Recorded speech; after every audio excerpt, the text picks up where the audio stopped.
Bapak, Ibu, Saudara sekalian yang kami hormati, para mahasiswa Sekolah Tinggi Teologi, dan para peneliti gerejawi dimanapun Anda berada pada saat ini. Selamat bertemu dengan kami dalam seri video analisis data penelitian gerejawi dengan cara yang mudah. Kami ingin berbagi pengalaman membahas tentang pengenalan pendekatan permodelan persamaan struktural atau Structural Equation Modeling yang biasa disingkat dengan SEM dengan program AMOS.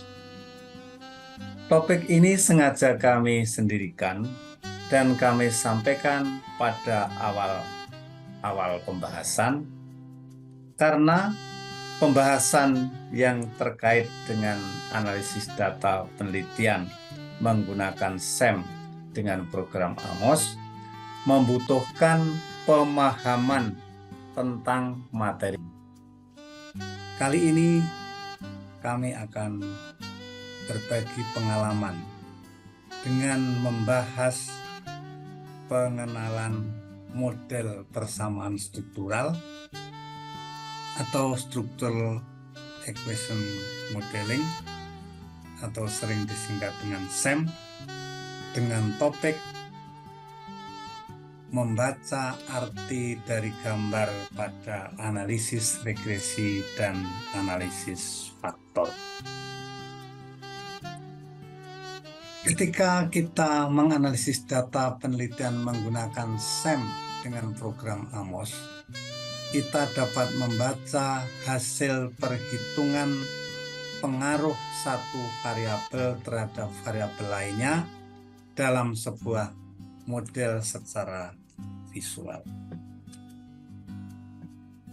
Ketika kita membaca laporan hasil penelitian atau membaca jurnal, pernahkah Anda melihat gambar-gambar seperti ini? Ini adalah gambar sebuah model tentang pengharapan yang menghipotesiskan adanya pengaruh kesengsaraan terhadap ketekunan, adanya pengaruh ketekunan terhadap ketahanan uji, dan adanya pengaruh ketahanan uji terhadap pengharapan. Sedangkan yang ini adalah model pengharapan yang lain yang melibatkan variabel pathway thinking, agency thinking, dan efikasi diri. Sedangkan yang ini adalah gambar hasil analisis pengujian model pengharapan dengan menggunakan beberapa indikator. Bedanya dengan model yang sebelumnya, pada variabel ini masing-masing variabel yang terkait dengan pengharapan ditunjukkan dengan beberapa indikator. Misalnya variabel pengharapan ditunjukkan dengan variabel indikator valensi, konsep diri, motif, optimis, dan landasan. Berbeda dengan variabel yang pada model yang sebelumnya, bahwa masing-masing variabel ini hanya mempunyai satu indikator atau indikator tunggal. SEM adalah analisis statistika tingkat lanjut yang menggabungkan antara analisis regresi dan analisis faktor.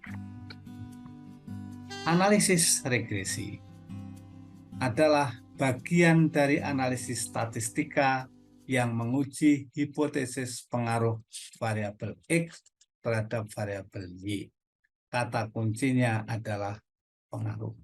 Sementara analisis faktor adalah prosedur untuk menguji apakah sebuah butir atau item atau pertanyaan mempresentasikan sebuah konstruk ukur yang ditargetkan untuk diukur. Jadi kata kuncinya adalah presentasi apa yang akan diukur.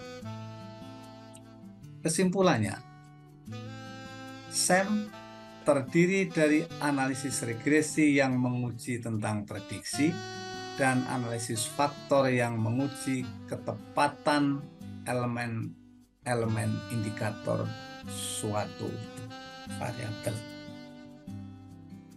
Marilah kita mulai dengan pengenalan gambar pada analisis regresi. Analisis regresi adalah analisis yang membantu kita untuk mengetahui seberapa besar peranan atau pengaruh satu atau seperangkat prediktor terhadap kriteria. Ada regresi linear diwujudkan dalam persamaan Y sama dengan A plus BX tambah E. Di sini variabel independen mempengaruhi variabel dependen, sementara variabel dependen dipengaruhi oleh residu. Tanda panah pada gambar ini menunjukkan peranan atau pengaruh. B pada gambar ini menunjukkan koefisien regresi atau besarnya pengaruh variabel independen terhadap variabel dependen. Pada gambar berikut, besarnya pengaruh koefisien regresi spiritualitas terhadap kebahagiaan adalah 0,61. Pengaruh spiritualitas terhadap kebahagiaan digambarkan secara visual di sini dengan angka 0,61. Jika kita melakukan analisis dengan menggunakan SPSS, pengaruh prediktor spiritualitas terhadap kriteria kebahagiaan atau B itu adalah 0,615 kalau itu adalah standardized coefficient. Sementara kalau untuk unstandardized coefficient adalah 0,543. Lihat dari tabel di atas, total variance yaitu 117,015. Di dalamnya itu ada varians yang berkaitan dengan prediktor yaitu 44,241 dan varians yang berkaitan dengan residu yaitu 72,774. Residu di sini adalah hal-hal yang mempengaruhi kriteria di luar daripada prediktor. Jadi persentase prediktor di sini adalah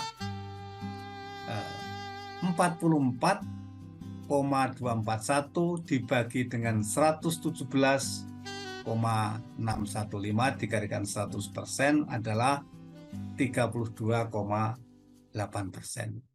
Sementara persentase residu itu adalah 72,774 dibagi 117,015 yaitu adalah 62%. Jadi di sini adalah 32,8%, di sini adalah yang di luar prediktor itu adalah 62,2%.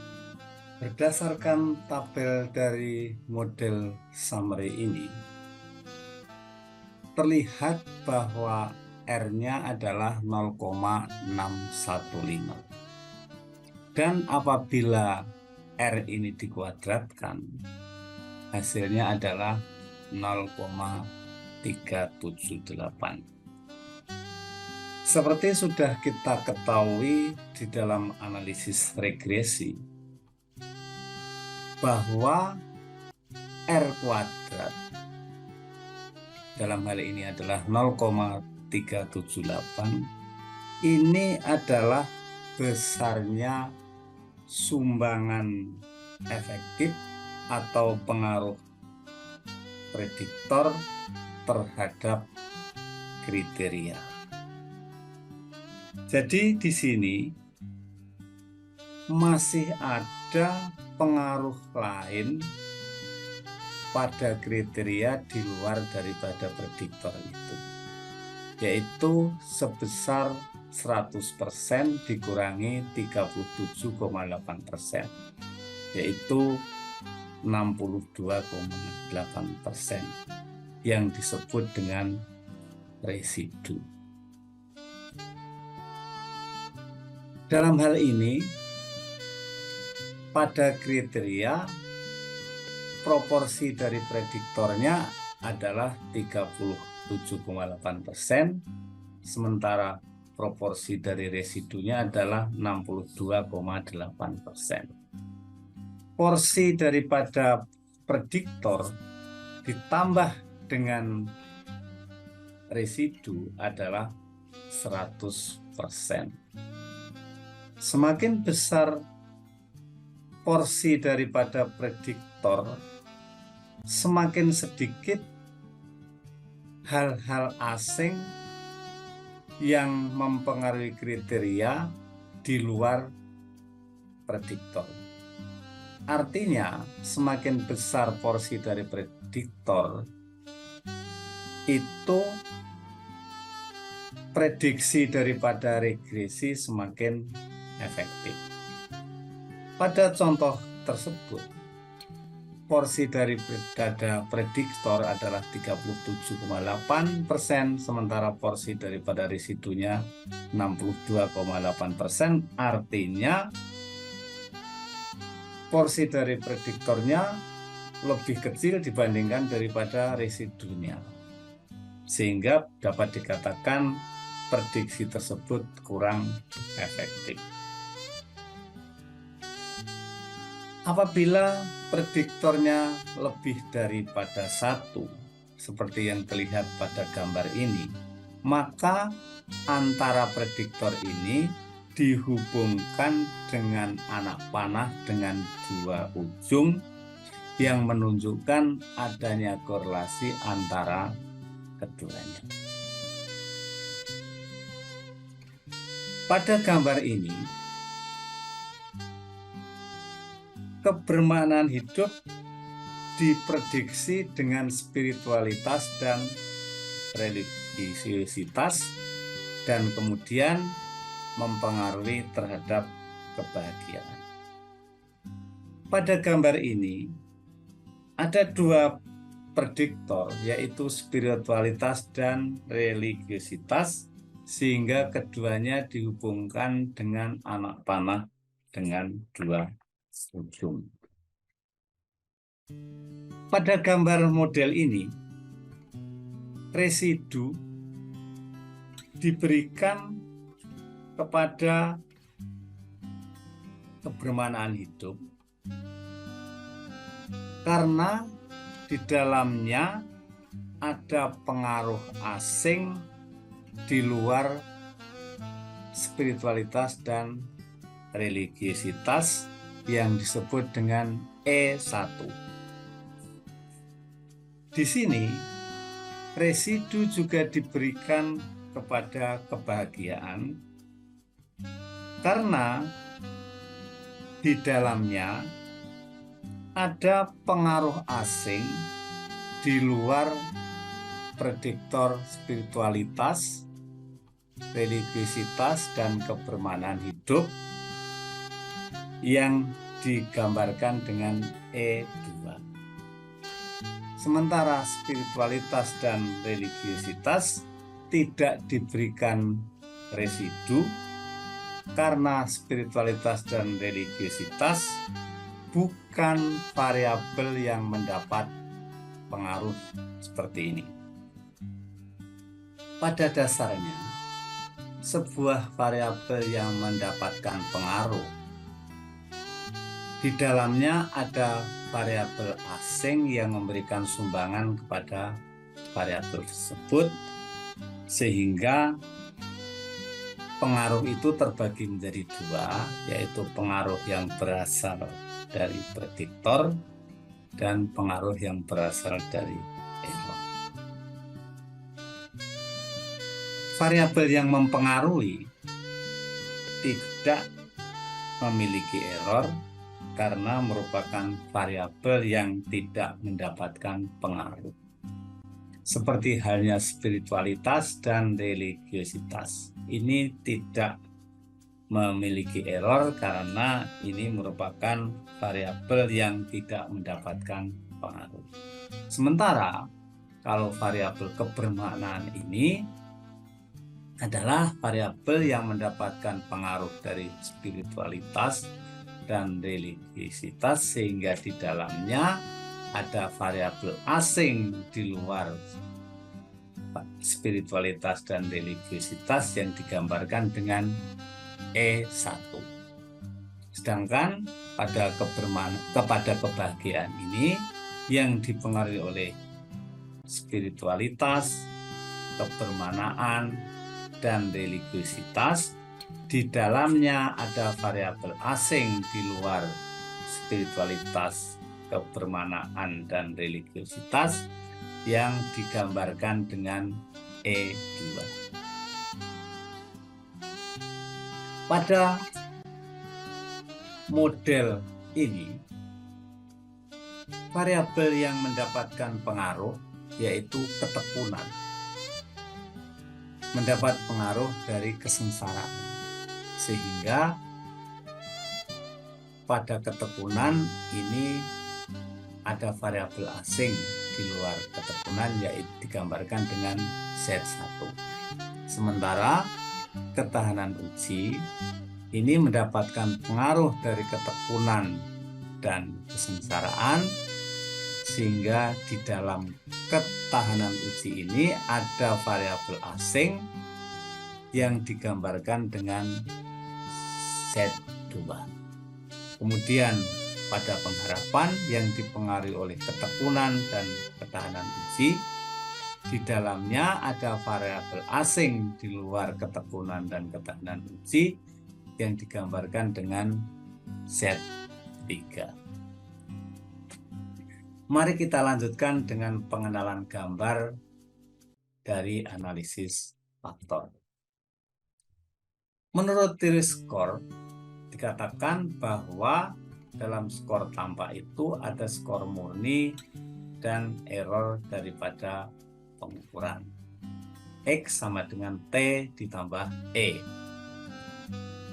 Di dalam teori skor, skor murni ini mempresentasikan porsi daripada atribut atau konstruk yang hendak diukur, sementara error mempresentasikan porsi dari kesalahan dalam pengukuran.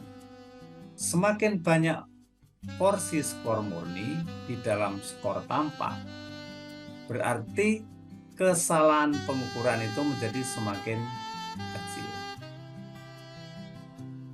Tes A,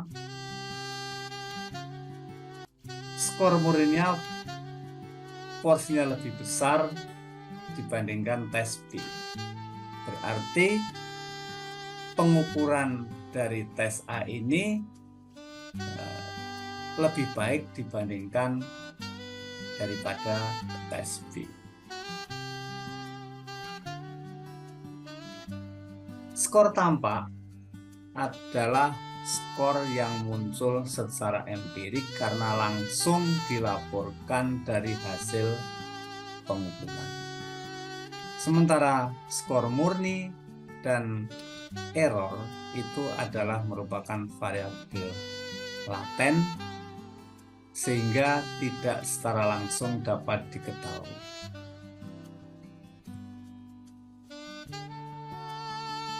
Laten artinya sesuatu yang ada, akan tetapi kehadirannya tidak secara langsung terlihat secara kasat mata melalui bukti-bukti empirik.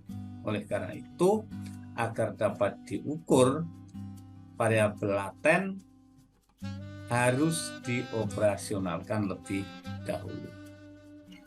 Dalam permodelan melalui SEM, variabel laten atau hasil estimasi digambar dengan lingkaran atau elips. Sedangkan variabel empirik, hasil pengukuran, digambarkan dengan 4 persegi panjang.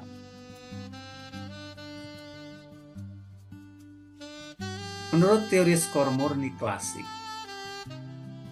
bahwa di dalam skor tampak itu ada skor murni dan error pengukuran. Skor tampak sama dengan true score ditambah error. Jika digambarkan, maka dalam skor tampak ini terkandung di dalamnya adalah skor murni dan skor error, sehingga skor tampak adalah skor murni ditambah dengan error.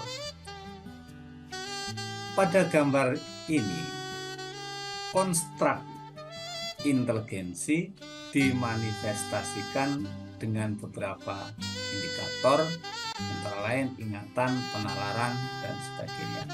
Pada masing-masing indikator ini terdapat error daripada pengukuran.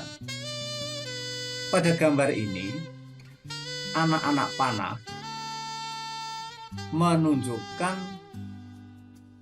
kontribusi masing-masing elemen indikator empirik pada kotak biru, yaitu kontribusi atribut konstruk yang diukur dan error daripada pengukuran.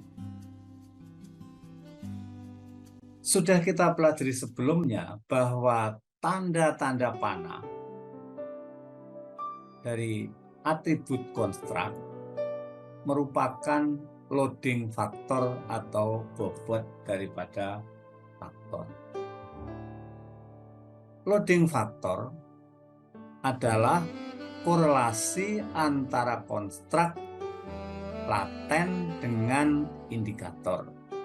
Sama seperti korelasi di dalam statistika, jika ini dikuadratkan, nilainya dapat menunjukkan sumbangan efektif proporsi atribut yang untuk konstruk yang diukur dengan beberapa indikator, misalnya konstruk kualitas pelayanan yang diukur dengan kualitas khotbah, kualitas kepedulian, dan kualitas kehidupan. Maka skor murni dan errornya merupakan gabungan. Sehingga skor murni gabungan di sini adalah jumlah masing-masing faktor loading ini kemudian dikuadratkan. Sehingga hasilnya untuk skor murni gabungannya adalah 0,61 ditambah 0,73 ditambah 0,51 dikuadratkan, hasilnya adalah 1,85 sama dengan 3,4425. Kemudian sigma errornya adalah 0,37 ditambah 0,53 ditambah 0,26 sama dengan 1,16. Nah, skor tampaknya adalah skor murni ditambah dengan errornya sama dengan 4,582. Kalau dihitung sumbangannya, skor murni tersebut adalah sama dengan 3,4425 ini dibagi dengan 4,582, hasilnya adalah 74,79%.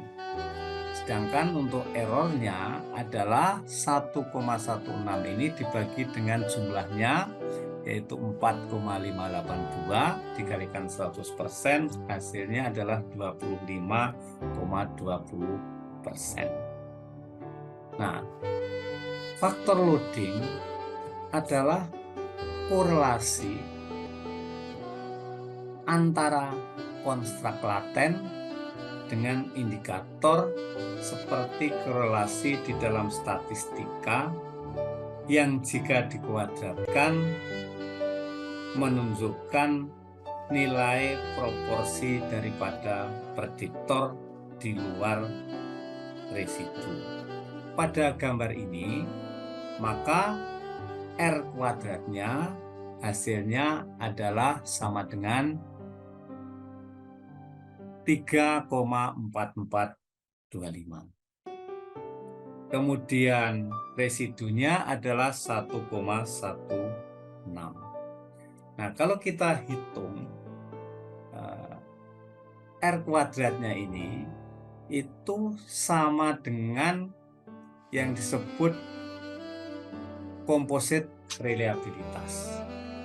Komposit reliabilitas ini kalau kita hitung sama dengan sigma faktor loading kuadrat itu adalah 3,4425 ditambah dibagi 3,4425 ditambah dengan 1,16. Hasilnya adalah 3,4425 dibagi dengan 4,6025. Hasilnya sama persis, yaitu 74,79%, sama dengan yang skor murni gabungan di sini. Nah, kita telah belajar bahwa SEM itu menggabungkan antara statistika atau pengujian hipotesis pengaruh dan psikometrika atau pengujian kualitas alat ukur. Ada dua jenis panah. Panah di dalam model statistika. Ini menunjukkan besarnya peranan pengaruh penyebab seperti halnya peranan makan terhadap rasa kenyang dengan error waktu makan. Jadi kalau makan itu tidak kenyang, mungkin karena baru saja makan. Seperti juga motivasi usaha terhadap kesuksesan dengan error masif. Variabel asingnya adalah masif. Sedangkan untuk pengaruh belajar terhadap prestasi belajar, maka ada variabel asing atau error, misalnya IQ. Panah yang kedua adalah panah pada model psikometrika yang menunjukkan besarnya kontribusi indikator ketepatan terhadap apa yang diukur. Sama seperti besarnya rasa kantuk dalam menunjukkan rasa kenyang dengan error lamanya tidur tadi malam. Orang yang kenyang biasanya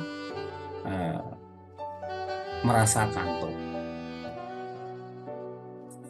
Namun ketika orang itu kenyang tetapi tidak merasa kantuk, mungkin ada faktor lain yang mempengaruhinya sehingga tidak merasa kantuk, misalnya karena tadi malam tidurnya terlalu lama.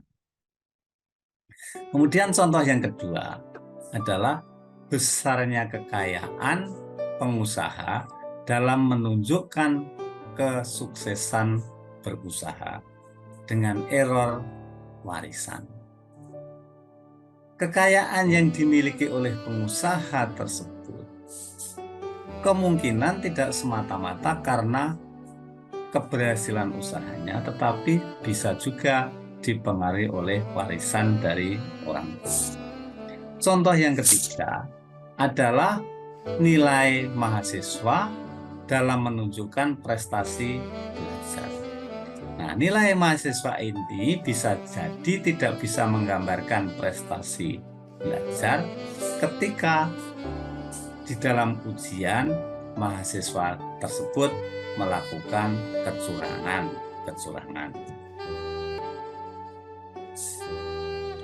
Kemudian dua jenis error. Error yang pertama di dalam model statistika berkaitan dengan hal-hal yang ada di dalam kriteria yang tidak dipengaruhi atau tidak dijelaskan oleh prediktor. Error yang kedua adalah error di dalam model psikometrika yang berkaitan dengan error pengukuran, yaitu hal-hal yang menyebabkan skor murni terkontaminasi oleh faktor yang lain. Ketika sebuah konstruk diukur dengan beberapa indikator, maka semakin besar faktor loading, artinya porsi konstruk yang diukur di dalam indikatornya juga semakin besar. Dengan kata lain, indikator semakin mempresentasikan variabel yang ditargetkan untuk diukur. Sehingga kita berusaha untuk memaksimalkan faktor loading atau mencari faktor loading yang nilainya tinggi. Selanjutnya, kita menyimpulkan bahwa di dalam SEM itu ada dua komponen, yaitu komponen analisis faktor dan yang disebut dengan model pengukuran, dan komponen regresi yang disebut dengan model struktural. Model struktural merupakan model statistika yang menunjukkan adanya pengaruh antara motivasi kerja terhadap produktivitas. Di sini 100% yang mengakibatkan produktivitas itu ada hal-hal lain yang tidak terkait dengan motivasi kerja yang turut mempengaruhi produktivitas, yang dalam hal ini kemudian disebut dengan error. Marilah kita baca model pada gambar di bawah ini. Pada gambar ini ada 3 konstruk yang diukur, yaitu konstruk kualitas pelayanan, persepsi jemaat, dan minat beribadah jemaat. Konstruk kualitas pelayanan diukur dengan indikator kualitas khotbah, kualitas kepedulian, dan kualitas kehidupan. Sementara konstruk persepsi jemaat diukur dengan indikator kepentingan, dengan indikator pengalaman, indikator lingkungan, dan indikator isu. Untuk konstruk minat beribadah diukur dengan indikator hasrat, perhatian, dan senang. Catatan lain di sini adalah bahwa minat beribadah itu dipengaruhi oleh kualitas pelayanan dan persepsi jemaat. Sehingga di dalam minat beribadah itu, selain pengaruh daripada kualitas pelayanan dan persepsi jemaat, ada faktor lain yang mempengaruhi minat beribadah di luar kualitas pelayanan dan persepsi jemaat, yaitu yang disebut dengan error, yang dalam hal ini digambarkan dengan E11. Pada masing-masing konstruk juga terjadi hal yang sama. Misalnya pada indikator kualitas khotbah. selain dipengaruhi oleh faktor loading, kualitas khotbah ini juga dipengaruhi oleh faktor lain yang mempengaruhinya, yaitu yang disebut dengan error, yang dalam hal ini disebut E1. Sementara untuk konstruk kualitas pelayanan dengan indikator kepedulian, pada indikator kualitas kepedulian ini, selain dipengaruhi oleh faktor loading, juga dipengaruhi faktor lain di dalamnya yang disebut dengan E2. Demikian juga untuk yang kehadiran disebut E3, untuk kepentingan E4, untuk pengalaman E5, untuk hubungan E6, untuk isu E7, untuk hasrat E8, untuk perhatian E9, untuk senang E10. Bapak Ibu Saudara sekalian yang kami hormati, demikianlah penjelasan kami pada kali ini. Terima kasih atas perhatian Bapak Ibu Saudara sekalian. Sampai ketemu lagi dengan video-video kami yang berikutnya. Semoga penjelasan-penjelasan yang kami berikan bermanfaat bagi kita semua. Salam sehat dan tetaplah bersemangat. Tuhan Yesus memberkati.